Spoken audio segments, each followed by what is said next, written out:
I just wanted to say welcome to the show, everyone. This is TV. Well, I'm TV. He's not TV. This is Manny Digital, which I find interesting. Is that your official and government name? No.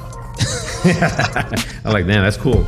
But I would like for you to tell my audience who you are and what you do. Yeah. So my government name is Manuel Montilla. Oh, really? I go by Manny Digital because of my 16 plus years of experience in the career known as advertising technology. So I am somebody who's dealt with content creators of different scales, helping them monetize their content. Typically it's editorial content, so think of blogs or big publications like the New York Times as an example, helping them create revenue through a bunch of advanced technology that I won't get into, but that's kind of where the moniker came from. And it was a self-baptized because I'm a big hip-hop head. I always thought the RZA going by Bobby Digital was always a cool moniker. Yeah. So I definitely hijacked Bobby Digital and just took the digital, made it Manny Digital. I was going to ask if you were inspired by him. I was definitely inspired by him. So that's my trajectory or my career wise, like that's kind of where it started. Been in that space for 16 plus years, but I consider myself a dadtrepreneur actually. Okay. I started a company along with a partner of mine called Fly Dad, and Fly Dad is right now people consider it a bag company because our first and only product at the moment is a men's diaper backpack. It's a dope ass bag though. Yeah, right. So it came from a pain point. Like a lot of guys that I've talked to, if you are the dad with the bag, you're usually carrying your lady's bag, and it's really fucking difficult to find shit in those bags. So that's where it's at. And then I'm sorry I'm making this super long-winded. I hope your audience No, it's fine. I had mentioned earlier, like I'm from the Bronx. I grew up in the Bronx, New York, of Dominican descent. So my parents are both from the Dominican Republic. Was able to kind of get through a lot of the hurdles people hear when it comes to living in the Bronx, and made it to college, graduated, have had the opportunity to live in multiple states here in the United States, and now I live back in New York. 3 kids later, picked up a wife in my travels around the country, had 3 kids, and boom, bap. And then lastly, there we go. The entrepreneurial venture, Fatherhoods podcast, is a podcast I do with a couple of my homies. And we just kind of do a little bit of what we're going to do now. Just like therapy, talk about dad life, and really try to help each other out. I love it. And that's how we met. Right. Manny and I were introduced by a mutual friend, Susan, who I actually interviewed last week. Brought her on. I'm working through the editing right now. I'm relaunching in the newest iteration of the podcast. So I'm bringing on people. But talked to her, my friend introduced us and said, you got to get together. And she's done this with a handful of people. And it's a 50-50% ratio in terms of success in hitting it off. As soon as I looked at your stuff and got to talk to you, I knew we were gonna vibe. Been on your show, enjoyed it thoroughly. And it was about time that I brought him on because I want to know more about him, ask him questions, and I put him under the microscope. I love what he's doing with Fatherhoods, by the way, because for me, I'm a hip hop head. I was born in the 70s, raised in the 90s in the hood here in Dallas. The hood, different, right? Actually, know that each hoods are different, but gang life and whatnot was going on, and I just had my what is it, the Sony, what is it now? I forgot. Sony Walkman and my earphones, and I was good. I was tuned out. I was listening to hip hop, and that's what raised me for a good chunk of my life. So knowing that there's a podcast where people my age or similar who are also fathers, who are also talking about the dad life and going through it, sharing whatnot, it's fascinating to me, and it's something that it obviously resonated with. So shouts out to you. I love what y'all are doing with the covers for your though. That's always like, all right, what cover is this? So, by the way, the episode that TV was featured on for Fatherhoods is episode 156, which, sheesh, I think it was like 2021 August time frame. I think is when we did it. Yeah. So we took a cover, a Busta Rhymes cover, and remixed it. I think it was Busta Rhymes, and yeah. So that's a kind of our little like gimmick, if you will. Yeah. Like we remix album art. It's dope. I'm like, man, whoever the graphic designer is killing it. Whoever it is yes. Shout out to Ron Taylor. He's a frat brother of mine. He does it for us. Really meticulous dude. Sometimes it's from a fault, but he does really good work. I'm impressed. I'm also a graphic designer, so I'm like, damn, this is so neat. And I guess y'all take photos for it to kind of so he can match it up, or he finds photos of you guys. Yeah, he just digs in the crates. Oh my goodness. Okay, all right. It's hard. Yeah, it's hard work. I'm a designer. I get it. I'm like, damn. Now what am I going to do for this cover? I want to do something dope. And like so shouts out to him for sure. Well-deserved credit. Wanted to start off with this big question, Manny. So here it is. How are you handling modern day slang? Ooh. That is very meaty. How are you dealing with it? Like, oh shit, what does this mean? No cap. What the hell? They're not wearing a baseball cap. What is that significance? Like, I had to go Google that. I'm like, what's up with this one? I don't understand. Please tell. Do tell.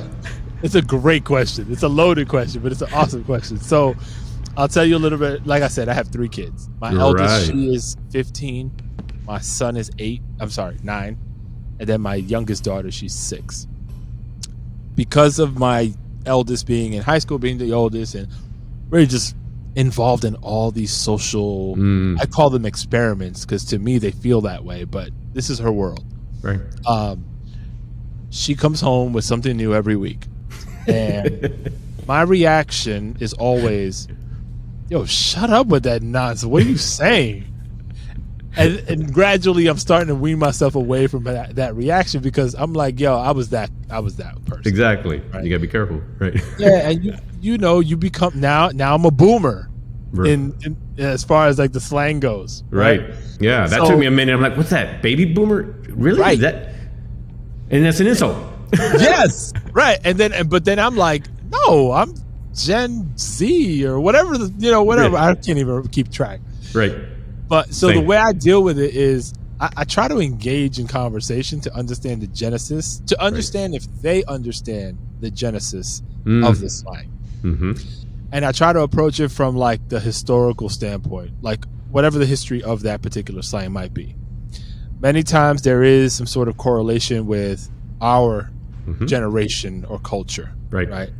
But oftentimes there's not, right? It's just some far off thing that you're just like, all right, no cap. What is like you're playing Jeopardy with these kids? Yeah. So the way I handle it, or the way I try to, I'm not good at it, but my intention is to understand. Because I think like with this or in general with most things in our society, regardless of whether it has to come from a parenting perspective or just a general perspective, the lack of the attempt to understand is, I think, the fundamental root cause of a lot of our issues. Pick a place in the world. Does it make a difference? Yes. So I try to embody that in my parenting. I'm not always successful, I'll be very honest, because my initial reaction typically takes hold, but then I find myself apologizing the hell out of it and then reverting back to what I'm intending to accomplish. Well, good for you for apologizing. That's for sure. How quick are you at adopting the lingo? Do you find yourself adopting much of it? I'm kind of, you know what? I'm a chameleon. Yeah. I'm a chameleon, and I still haven't decided if that is out of the natural way I am or if it's based on being an opportunist. Yes. There's a distinction. Yeah. Oh, that's another direction for sure that I would like to talk about. But go ahead. I want to hear this. So I do utilize it in settings where I think it will resonate, or at least my expectation is that it will resonate. But I try not to pretend to be something I'm not. So in some kid, and I'll give you a very good recent example. So I was at my old high school in the Bronx a couple weeks ago, and I guess you could call it mentoring a few kids that were interested in podcasting. Oh wow! So they just opened up a new podcast studio in the school. Damn. They invited me to come talk to the kids. I thought it was dope. I was like, yeah, I'll impart whatever wisdom I can. And I tried to layer in a couple of like words that I know that they would think I didn't know, just to like try to buy some credibility.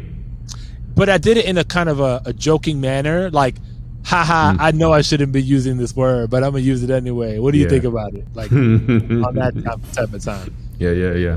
But I think it went over well, but I try my best just to stay within my like what my organic way of being is, language wise. But it does change depending on the situation sometimes. Love it. I find myself doing it more tongue-in-cheek, much like yourself. Most of it I cannot adopt. The no cap thing, I just cannot.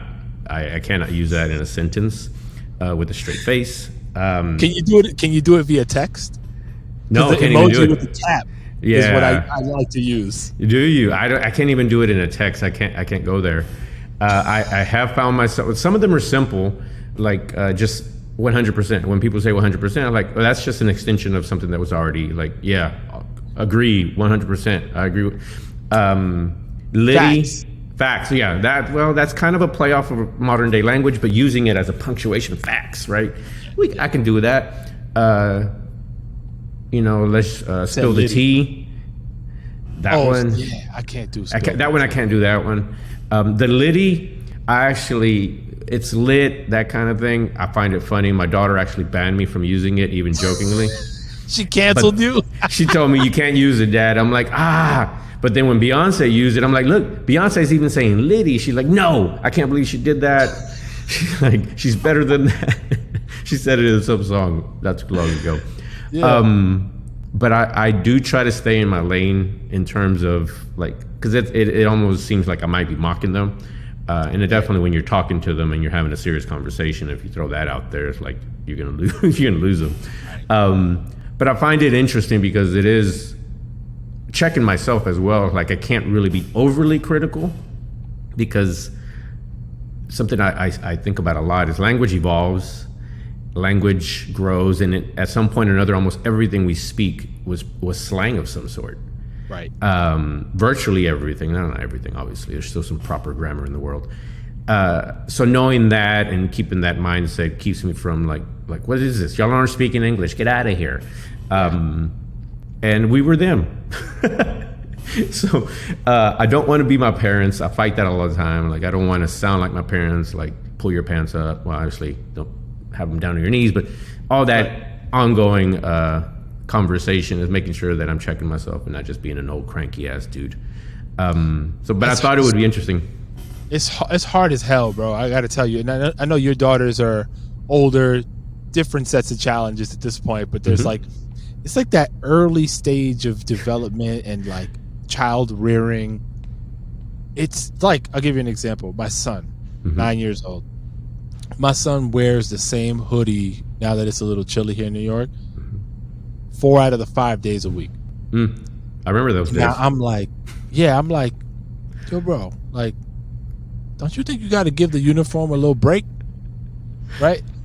And then I'm like, I got to step back for a second. I'm like, yo, what's the worst that's going to happen? Right. If he doesn't give it to us to wash, it's going to smell. And then, okay, he's got to deal with that. But if he's okay with that, like, why am I sweating it? Right? Yeah, he's got to deal with that odor and probably some humiliation from people. Yeah, but he thinks he's the hottest shit on the planet in school. And he gets the credit for it. Like, people gravitate toward him. So managing, like, letting that flourish so that he can find himself is important. Nice. But and maybe this is a bad thing, but my wife and we're both, I call us pretty humble people. Like, we don't take ourselves more serious than the next person. Okay. My son is a very kind-hearted person. So long as that's intact, I think we can negotiate some of the other things while he figures out who he's going to become. Okay. But it's a struggle.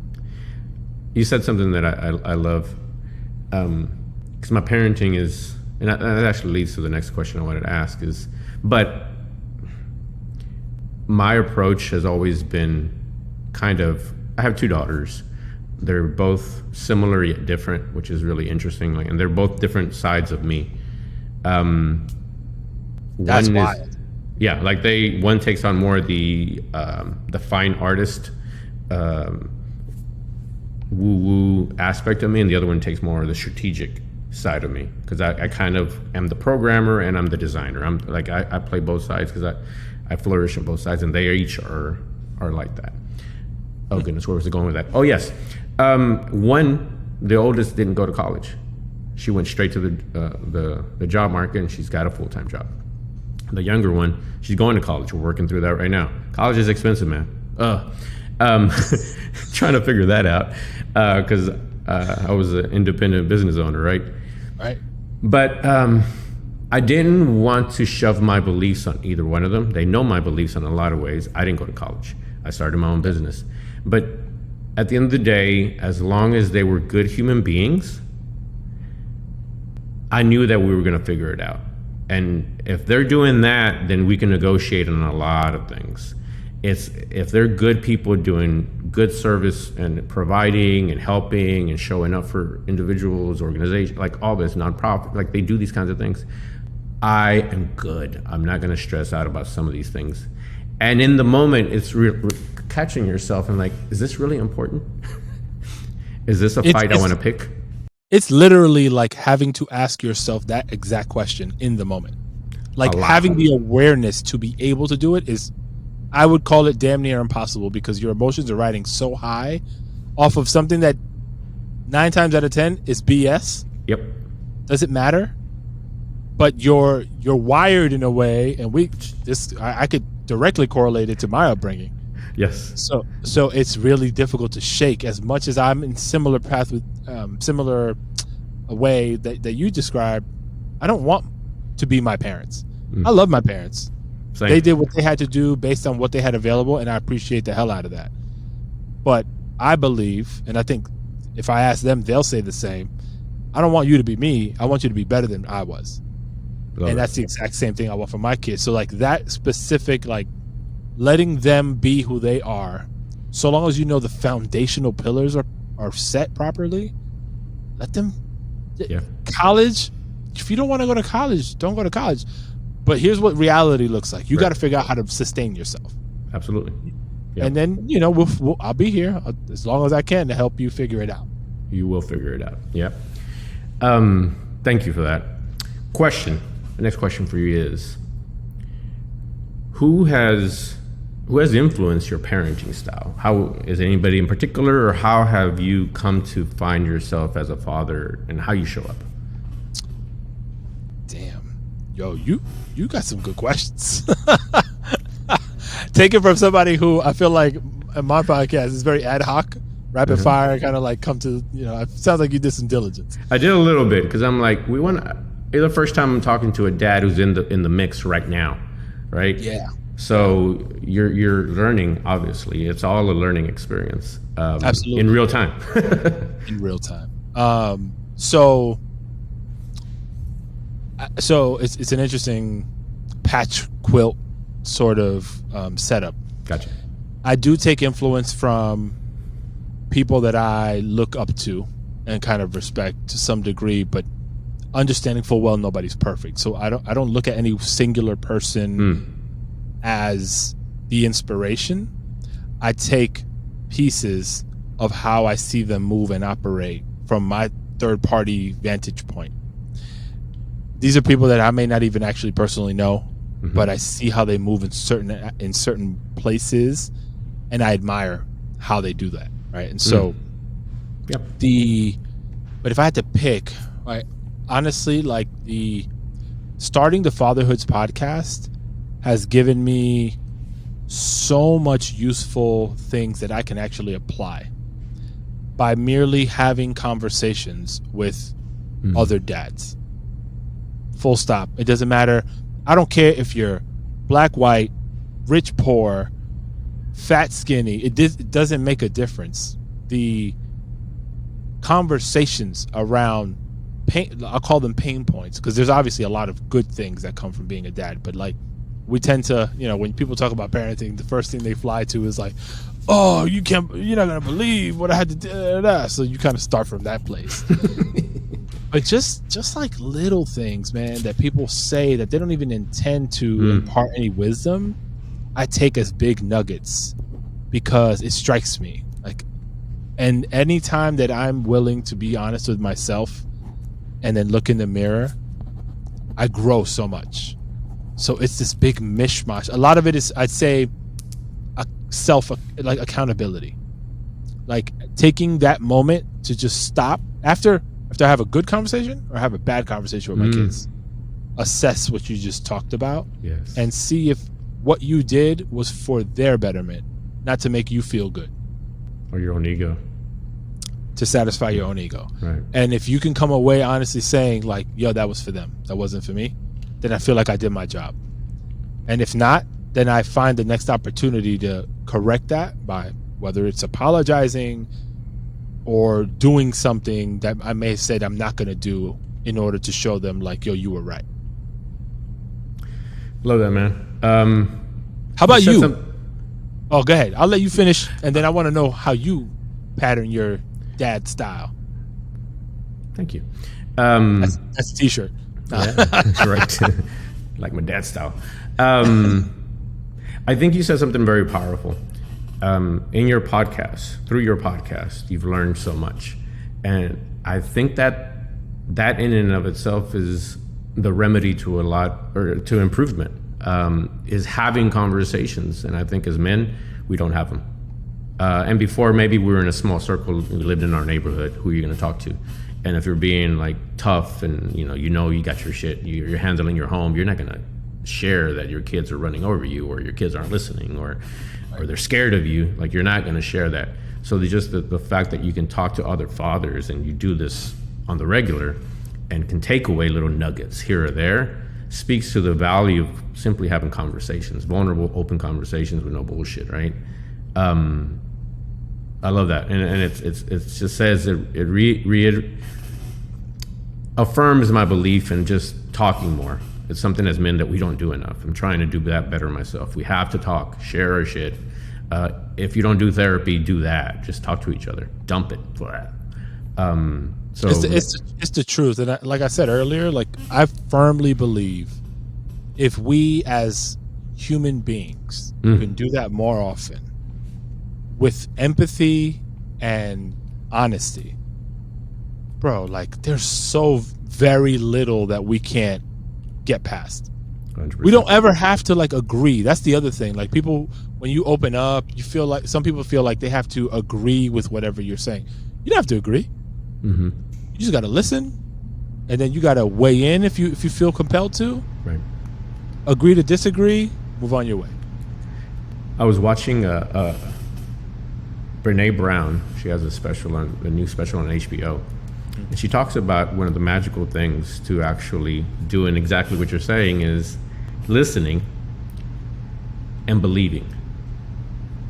You don't have to believe that it's true for you, but just believe. Oh, well, that never happened to me, so that can't be true. No, not necessarily. Just listen and believe them and their experience. And there's very little that you cannot get past with almost anyone if you would just take that approach. But a lot of us are stuck in our homes or in our pockets, or like we just feel like we can't talk for whatever reason. Maybe somebody shame, maybe look down upon, whatever. And it's unfortunate, but that to me was the most powerful thing you said, because you are picking like, oh, I like what he does there, what he did there, and I'm gonna apply that. Powerful. In terms of what? Yes, I'm sorry. Yeah, no, I was gonna say just real quick, like just to give you an example of somebody that's relatively current events, right? Like Will Smith slapping Chris Rock, right? There's a lot in what Will Smith shared in his book Will that I happened to read, which I read it too. Reader. But right, okay, so there was a lot in that book that I took away, and I was like, yo, I'm applying it, because the way he looks at his role as a son and how he was brought up and how he takes the good from his experience and tries to apply it to being a father, and then he goes and makes the mistake that he did. It's just more evidence, like, yo, nobody's perfect. Yeah. But that, to me, that moment, even though for him it's probably monumental and it's probably very remorseful, I don't know, or regretful, it doesn't take away the value. what I was able to grab from that book and apply, right? Yep. Makes a mistake. Hopefully he atones for it and can get past it and all that good stuff. But, like, still, I look at him as like a great example of somebody who I take pieces of to try to be a good dad. So to answer your question, like, he's someone that I have looked up to. Say what you want to say about him. I think that he has, for the most part, and I imagine that proved that he's a tightly wound individual, like many of us are. Any given moment we could snap, right? That doesn't take away from the fact that we are good people, that he is a good person, has done really good in his life, in his career. But he had this one big ass moment, and he cracked in the most public way possible. But one of the things I have admired about him in his upbringing of his kids, which could be controversial for some, but for me, it's just letting his kids be his kids, and to then produce two talented, passionate, loving individuals, like his son, what he's doing to try the water project. Like, that to me is like, how do you create that type of human being? It's not an accident. He has a couple of them, creative, unique. You don't have to agree with their approach to life or their lifestyle, but they are who they are. And for me, that I valued that. That made a lot of sense to me. So I picked up some pieces from him, just like you just said, over the years and watching him. Now, one thing I always hated, and I still hate it with a passion, is when you over-glamorize anyone, over-idolize anyone. And a lot of people were doing that, which is the reason for, I think, the reaction to the slap. A lot of people over-glamorize Will and Jada. Like, everybody wants a relationship like Will and Jada. Everybody wants relationship goals. Yeah, like, no. They're human beings. There's so much that you don't know. Like, stop putting them up there like that. So when they fail, they feel hard, right? And the stuff that's said about Jada as well. Like, I don't know. I don't pretend to know. But the stuff that's the venom that's spewed out there, we over-idolize them. We put them way too high in this pedestal. It's not their fault that they were glamorized like that.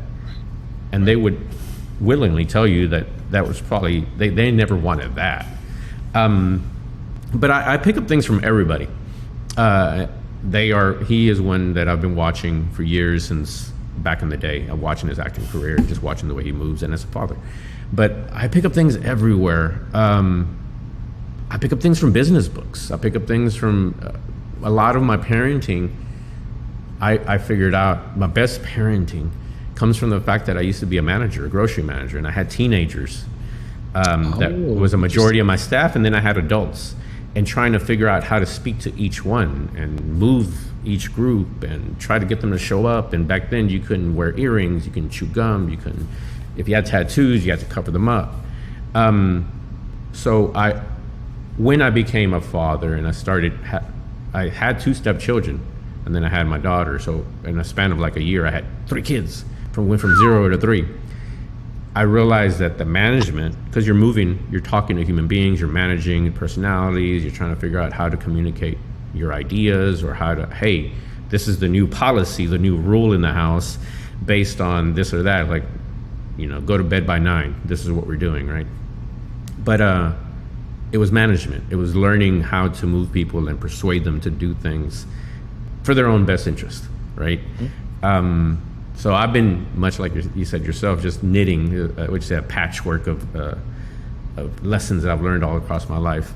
There are some authors that I've picked up some things. I really love Brene Brown. She put words to concepts that I never understood, just in terms of, okay, here's a great topic for you. I'm convinced that anybody before the 90s was raised on shame and guilt. And passive aggressiveness.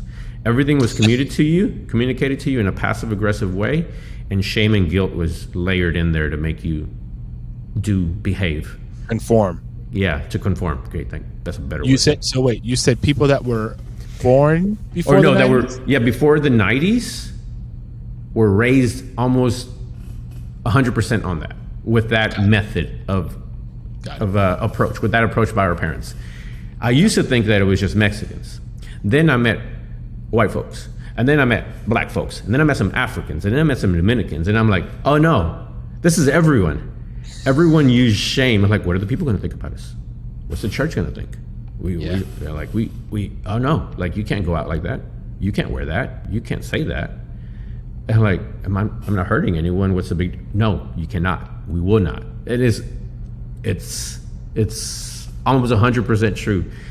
So that book, Brene Brown's, I don't even know what book, when she kind of talks about vulnerability a lot. To me, that was very eye-opening. And I'm like, oh shit, that's exactly what we've been doing forever. And I refuse to raise my kids based on shame. It's either you understand the ramifications of this action or you don't, but I won't shame you into it. I'm sighing because I believe wholeheartedly what you just talked about.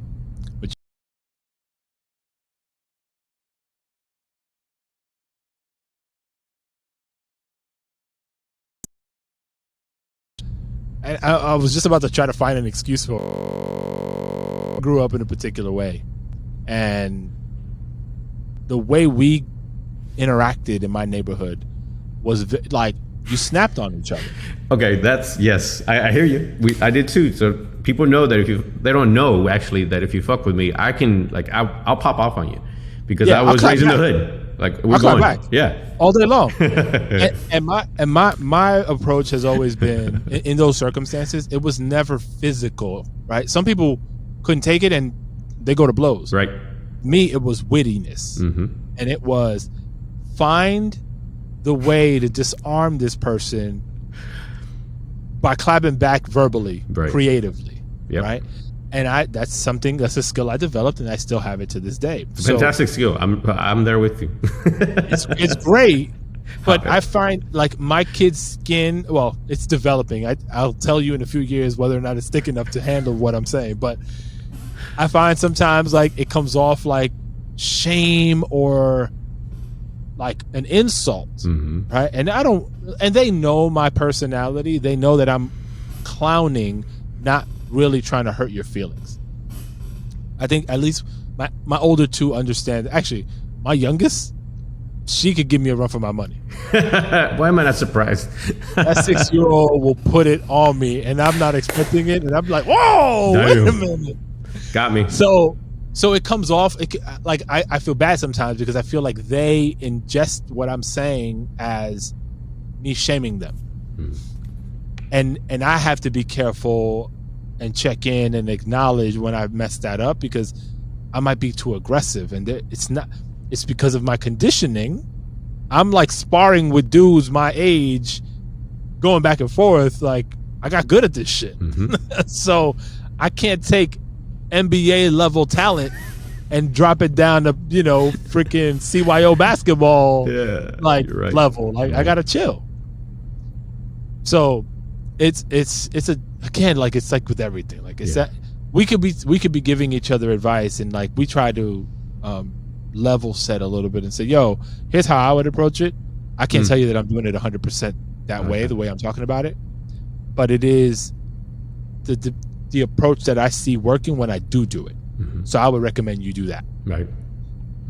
But it's hard to actually do it consistently and be 100% about it, which is the grace you have to give yourself to make those mistakes and course correct.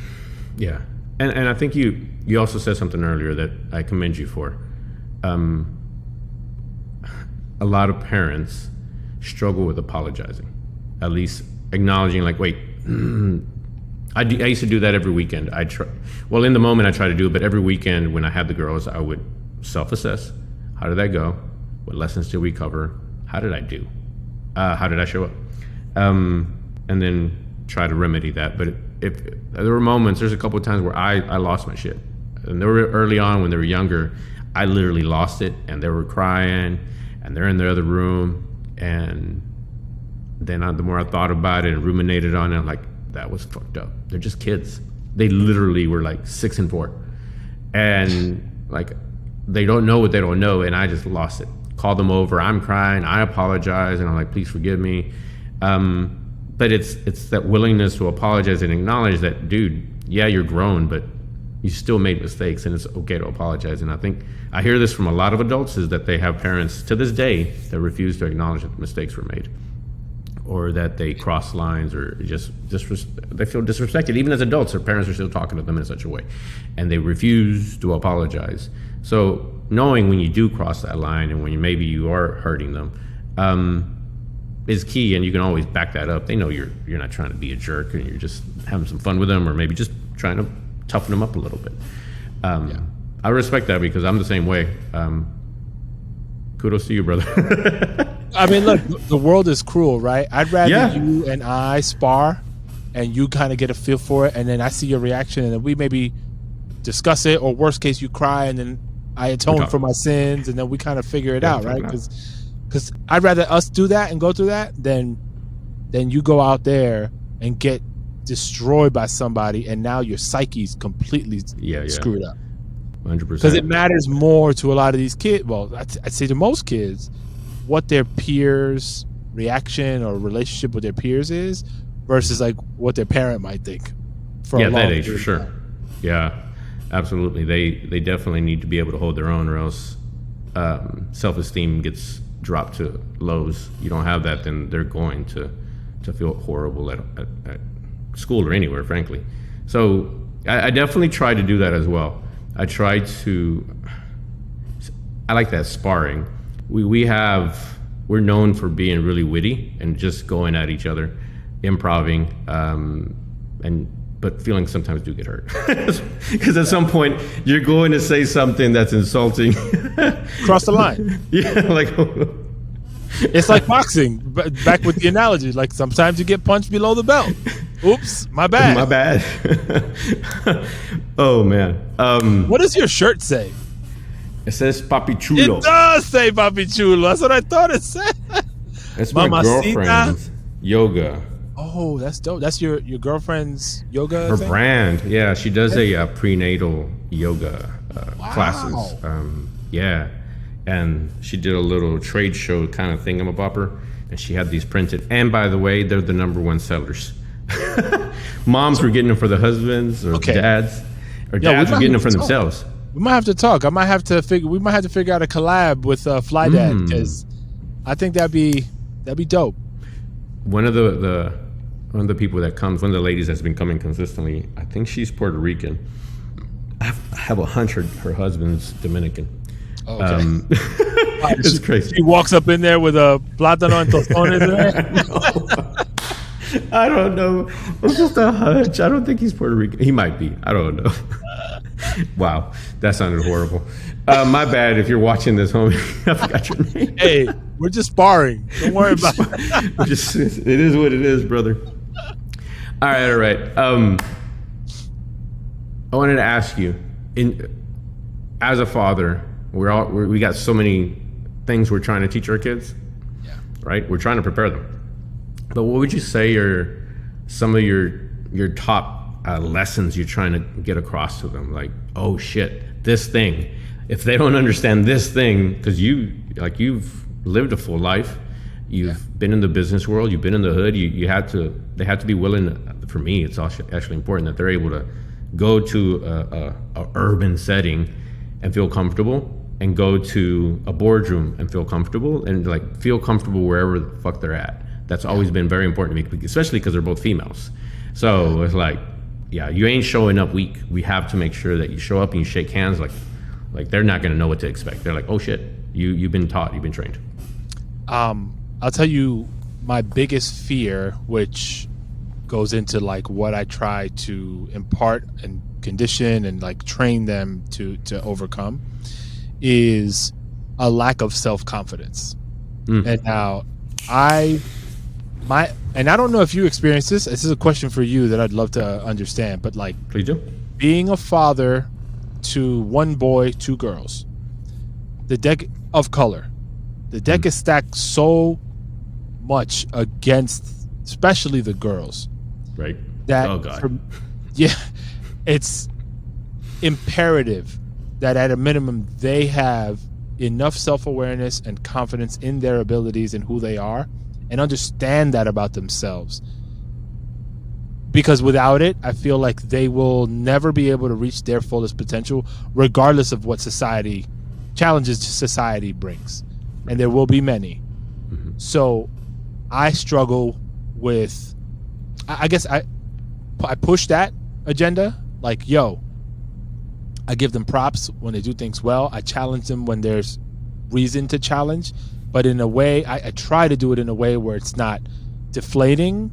It's more encouraging. Like, yo, you got to this point. Now, what if you would have put extra effort and you could have gotten to this point? Because you've proven it before by doing X, Y, and Z.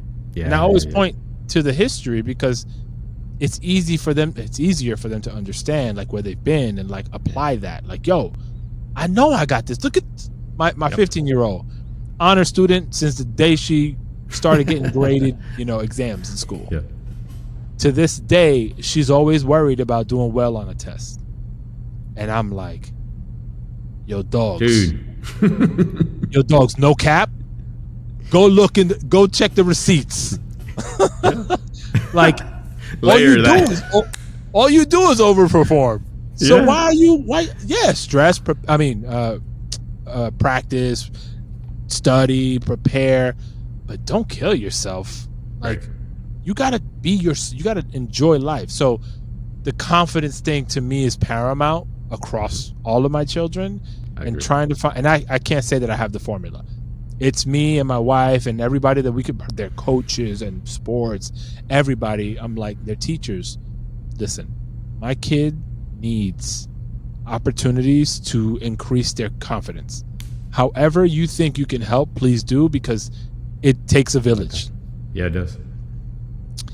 How about you? Well, actually, let me ask the question. So the question for you was, do you find your daughters to lack confidence?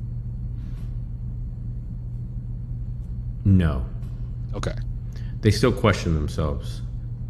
Which I think is normal. But nothing that signals like, yo, they don't have a certain level of confidence. Right.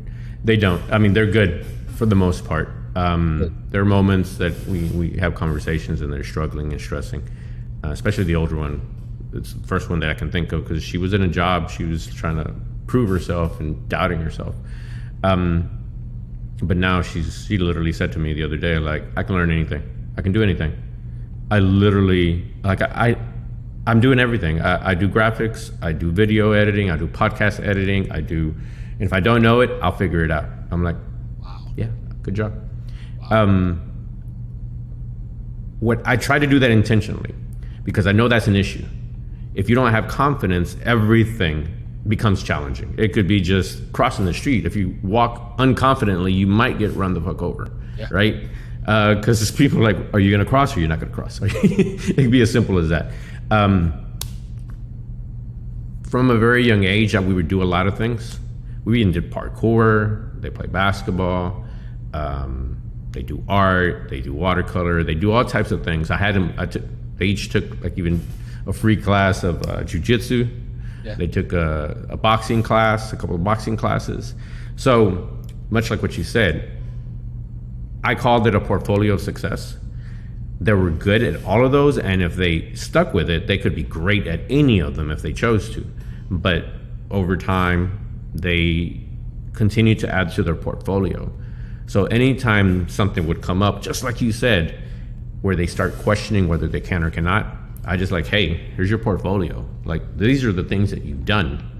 And, say they're 30 and there's some new issues. Like, these are the things you have done, girl. Like, you got this. Like, there's no reason to lack confidence. Just show up. And worst case scenario, you don't quote unquote make it. You'll do it again.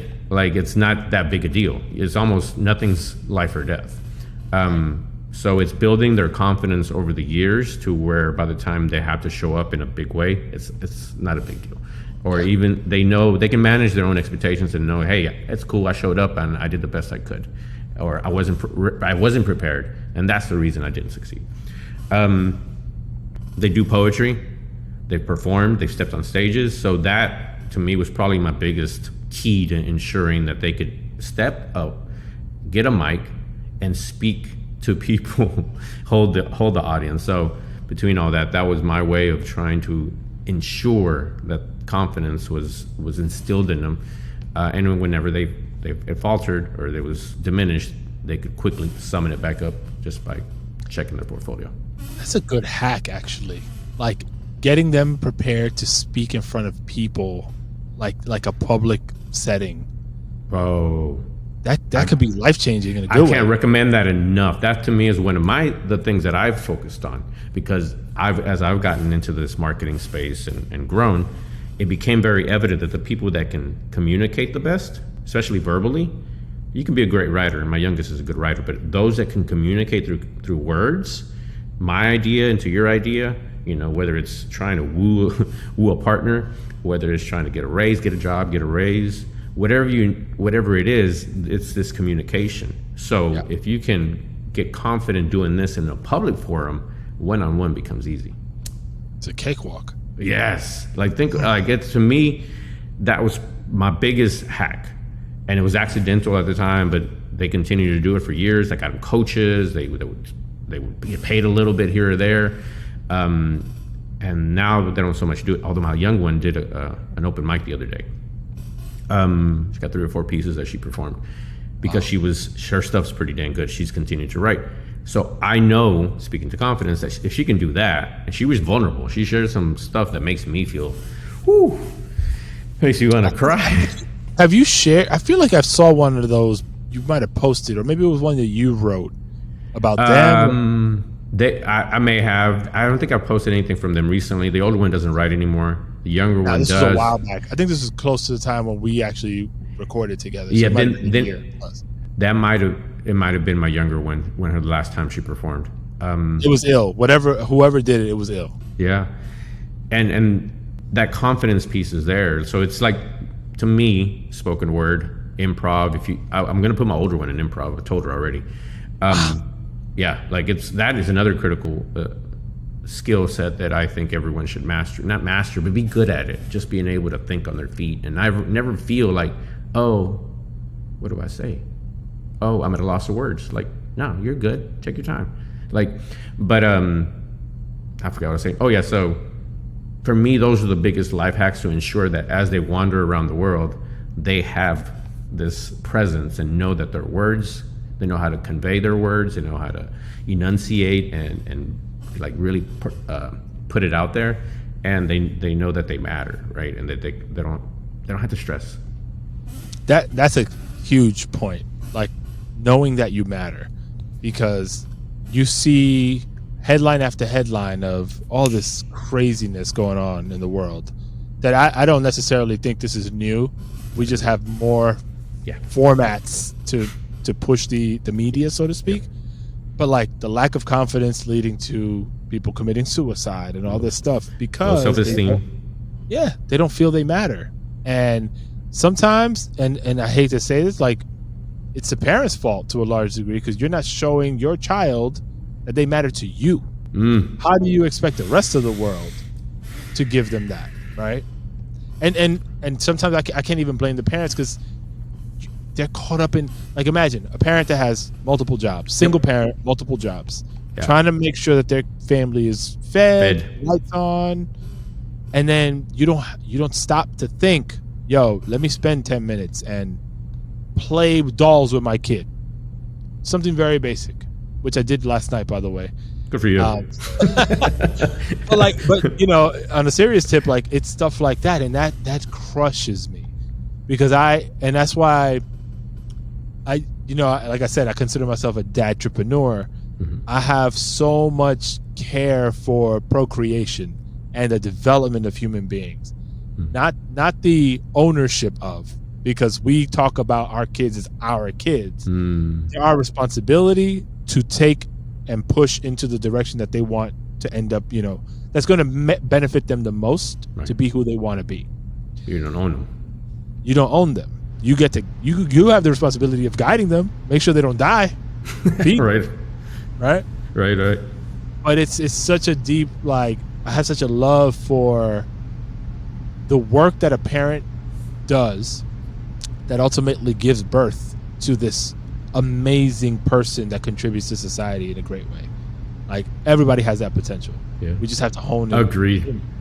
I tell people all the time, like, as much as I think my girls are amazing, I don't think they're that amazing in the sense that we all have the capacity. All these children have the capacity, but many don't have access. Many don't have the parents who are able to put that together for them because they don't have the resources, whether it's money, whether it's time, because my parents both worked a lot because they had to take care of the bills. So, and some of these parents are working 2 or 3 jobs. So I try to be careful with that, but at the same time, the truth is the truth. And it's unfortunate, but it falls all on us. Like, I've compared it to us essentially. Like, we are everything. I thought about this recently, especially up until they're a certain age, they really depend on us to a way we behave and show up in the world to mirror. We are the filter. You know, they eat plantains and tostones because they see you like, oh, this is what we do. This is our people. They follow your religion. It is through us. And if we are not making ourselves better, then what filters through us will be something that's less than adequate. Like, they're not feeling the love. They're not getting the attention because they don't give a fuck about much of anything as children outside of just you being next to them. Yeah. And it's such a simple concept, but it is such a profound one. Because really, you don't need what's his name? The name will come to me. Okay. Oh, his name is Premium Pete. He has a podcast. I forget what he's calling it these days, but Premium Pete. Okay. He used to do a podcast with names right now are just not coming to mind. Anyhow, but okay. He talks about presence as in being there over presence as 100%. Goddamn right. Yes. And so when you think about that, I'm going to say a general statement now, and I'm sure there's going to be some variation of it that doesn't apply. But okay. I will say, I don't think anybody has the excuse to not be present in their child's lives, no matter your financial situation. It doesn't matter. You can dedicate time to be there, and I don't care if you got the Nintendos and the whatever PlayStation 5, 6, 7, whatever the hell it is. If you don't have those things, you can still spend time with your child and literally just be. You don't even have to talk. Yeah. Just be in the room with each other, and that is such an impactful way to spend time with your child that will benefit them forever. Generations. Like, dude, think about it. Okay, so first I want to say I got that lesson really hammered across to me in Up, the movie. Yeah. At the end of the movie, he's sitting on the sidewalk, and he just says something along the lines, "I just want to spend time with my dad, right? I just want my dad to be here." He didn't want anything else but that. And I was like, oh shit. In that moment, it was like, before I never really got that, but in that moment, it made perfect sense to me. As adults, I challenge you or anyone listening to have conversations with each other and not hear the stories of your childhood come up often. The lack of presence of your parents often. And if that in and of itself doesn't push you to just drop whatever you're doing or like whatever empire you're trying to build because you want to give it to them, you want to give them millions and millions of dollars or whatever, if you don't stop and say, oh, let me just show up, because that's all they really care about. Because these stories of your lack of presence are stories they're going to tell in 10 or 20 years about, yeah, my dad made all this money or he did this or that, but I just wanted him to be home. And now I'm going to a therapist, right? I'm trying to undo that. But it is those stories of the lack of presence, or maybe he was there and he's abusive, and those are other stories to be told, but we tell those stories of our childhood every single day, damn near.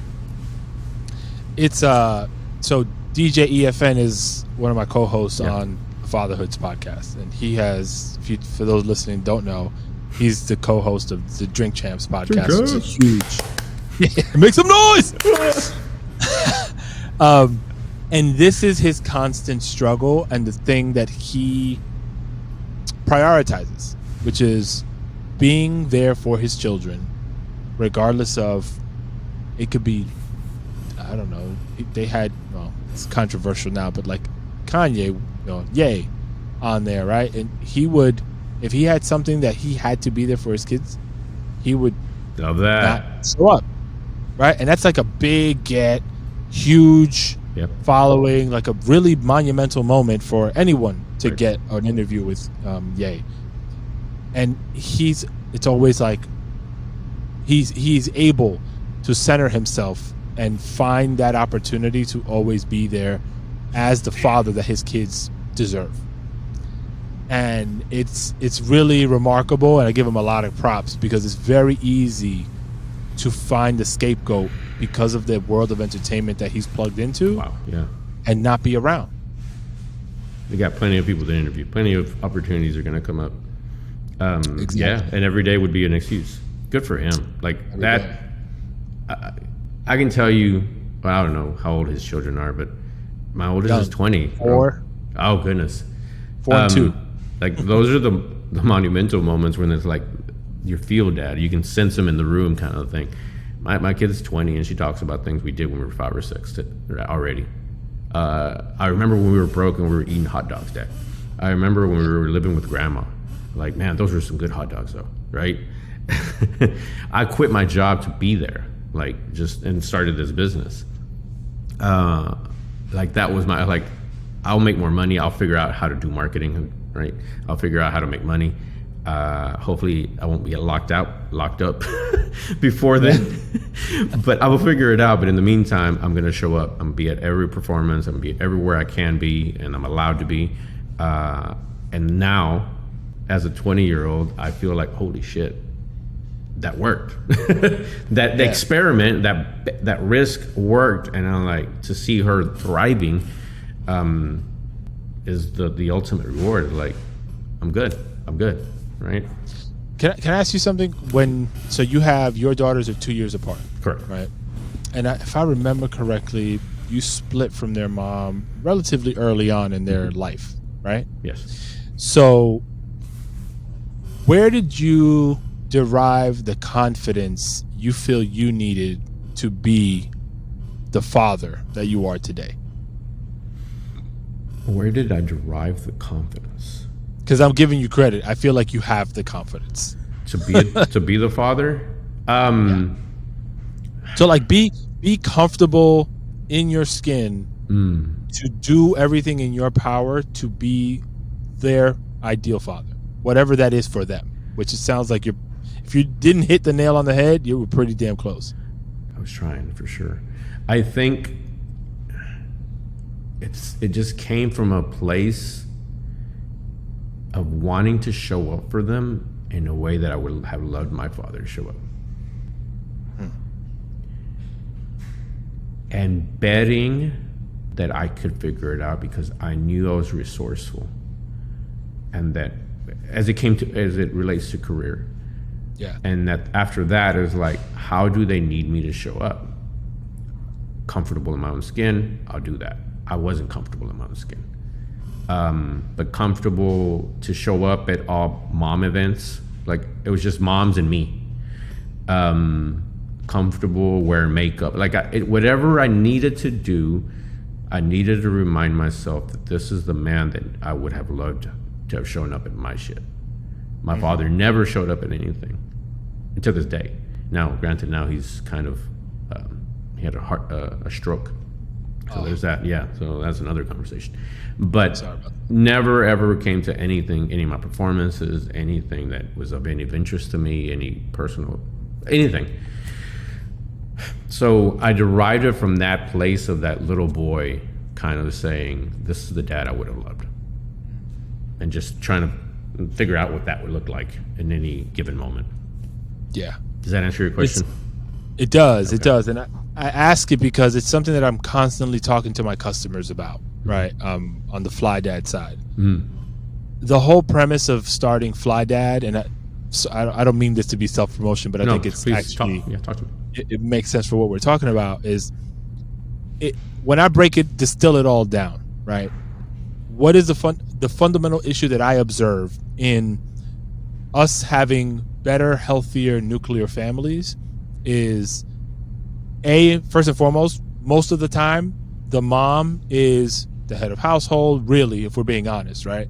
Yeah. Has everything held together. And many times it's like the father is like the additional child. Like they gotta pull the dad up and try to get them, Right. There's obviously exceptions, but Right.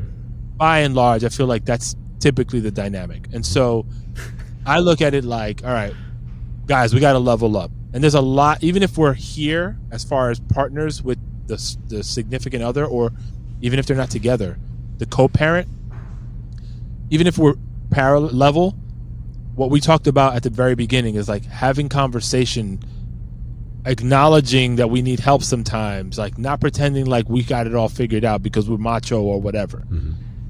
But when you transition from man to father, there's a lot that you have to contend with and adapt to, that the fear that most men feel is very real, and it can knock you down from the confidence that you might have built up as an independent man, to now have to figure out how to be a father to this child, which a lot of times the move is, how do I support this kid? How do I make enough money? It flies Right. to finances. Right. It's not, I don't want to minimize that, but there's a lack of focus on like, yo, what do I need to be successful as this kid's father? How do I figure that out? What tools are there for me to support me in my journey as a father? Right? And as simple as like the diaper bag that I talked about that we created, like that's just a small example of some of the things we're trying to do at Fly Dad to help elevate the confidence of a man as they transition into fatherhood, so that they feel comfortable in their skin to be able to show up in however they think they make sense for them to show up for their kid. At the end of the day, like spouse, partner, to me is secondary. Still important because you got to try to make it work together, but it doesn't always work. But you got to figure out how to be the parents, Right on. regardless. So I look at that and I think of the impact on society when you don't have a good, unit, right? Parental unit, and all these other implications. Like a lot of our issues, again, communication being a very important piece of that, and then having the accountability to then, and the support to be able to be the father that your kids deserve. I want to say that I think something else that helped me was a self-awareness on realizing like I have a lot of things that I need to work on. There's a lot Personal of gaps. development. Yeah, there's a lot of gaps. There's a lot of hurt. There's a lot of trauma. So at a very, like after the divorce, one of the things that I realized was I clearly wasn't the man that I thought I was. I'm incomplete. I got some things I need to work on. So that was another way that another way that I started to become a better father, is like figure out where the gaps inside of me were. So to get back to the earlier point, I realized like I needed to be more whole. I needed to fix some wounds to be able to show up for them better, to give me the confidence to show up and not actually causing more harm than good.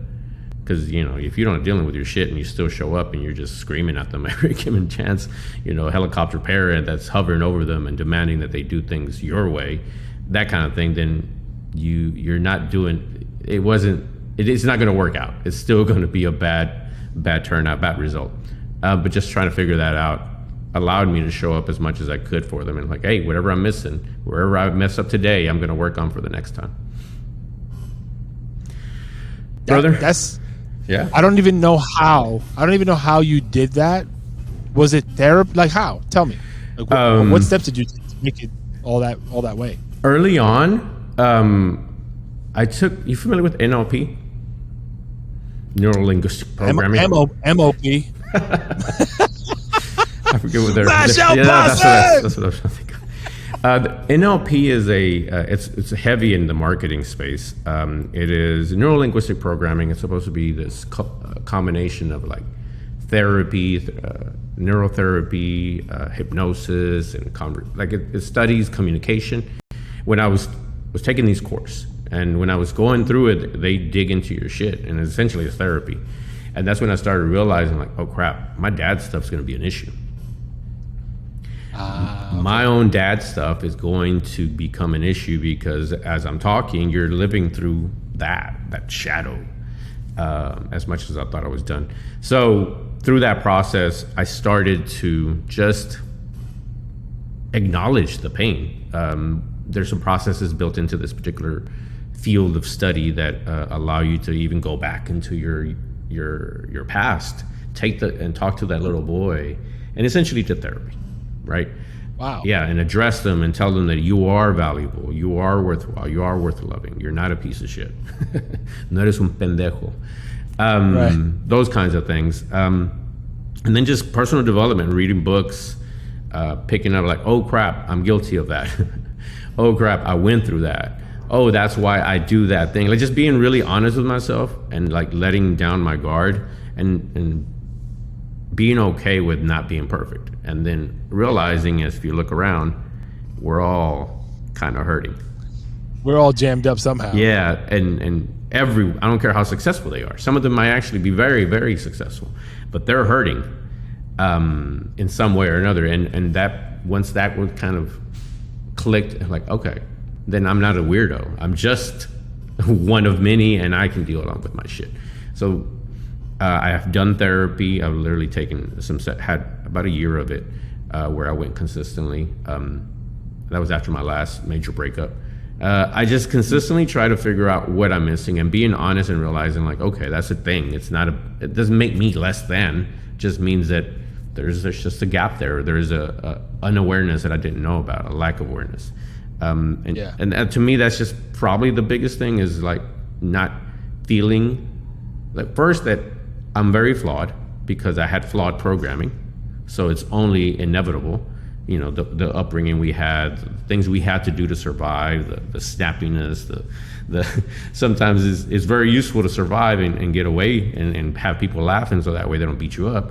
And whatever you have to do, now we have to unlearn some of those things or realize that in the right context, this is still very powerful, but in the wrong context, you could be damaging your kid. Yeah. So it's just being really aware of that and not being so hard on myself, because I've done everything I can to show up as best I can in the world, but especially for my daughters. And if I do that, I know I'm a good human being and I'm good with it. Amen. Well, sir, I have to run. I have to go tend to my children now. So. Oh no, brother! I gotta run one to practice now. Oh goodness, is it really that late? Man, oh my bad. No. We're good. Okay. This was such a pleasure, man. This was therapy for me, so thank you. Oh, okay. Conversations, man. I appreciate you. Thank you so much for coming on. This is probably the rawest conversation I've had with another man in a public forum. And I'm looking forward to putting it out because I think people can benefit from it. We're all working on ourselves in some way or another. So be easy on yourself. Have grace, you said, of yourself. And don't be ashamed of it either, because that's how you get better. Yeah, like just say, hey, my bad. Let's go fix that. Let me go address that. But know that you're still a good human being if you're trying to do the best you can. And don't be afraid to apologize when you do fuck up, bro. Just saying that. People, indeed. It's amazing how much people will forgive if you just say, hey, that's on me. I fucked up. Like almost 100% of people are like, oh, okay. That's all I needed to hear. Yeah, they just need to be acknowledged. Like, yo, you fucked up. Acknowledge it. That's it. Apology goes so far, and I'm like, damn, why is this so hard? Ego. Such a basic thing, bro. Sorry is so little letters. Like, there's not a lot of letters in the word. You're right. At any rate, we could go on forever. I appreciate you very much, Manny. Thank you so much. I look forward to putting this out. Until next time, brother. Yeah, man. Let's stay in touch for sure, bro.